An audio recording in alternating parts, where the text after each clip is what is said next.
Gabi na, pero sa halip na magpahinga, ay nagdesisyon kaming maghanap ng ibang klaseng adventure. Night fishing. Dito sa The Best Fishing, isang sikat na saltwater pay pond located sa Pasiris. Sikat na tambayan rin ito ng mga anglers at mga uncle na mayroong permis. Maganda ang timing mga kamaster dahil may ongoing promo sila. Mayroon din silang cash prizes sa biggest catch at marami pang promo offer na tiyak magugustuhan mo at ng iyong tropa. Pagdating namin sa lugar, ramdam agad ang kakaibang ambience. Tahimik, malamig ang simoy ng hangin at liwanag lang ng mga ilaw sa paligid ang nagbibigay ng drama sa gabi.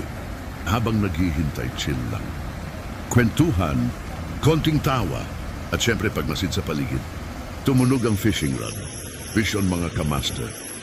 Ramdam ang hatak, maganda ang laban. Habang lumalaban ang isda, ang adrenaline ko ay tumataas na. Dahil sa sobrang excitement, hindi ko na nahintay ang net ni Uncle. Galing mo dun ah.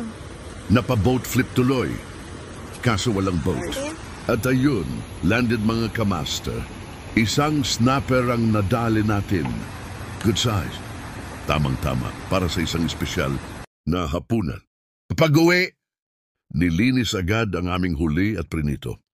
Masarap ito sa bagoong na may kalamansi at sili. Samahan mo pa ng kamatis at nilambong na talong. Apaw! Nakimasen!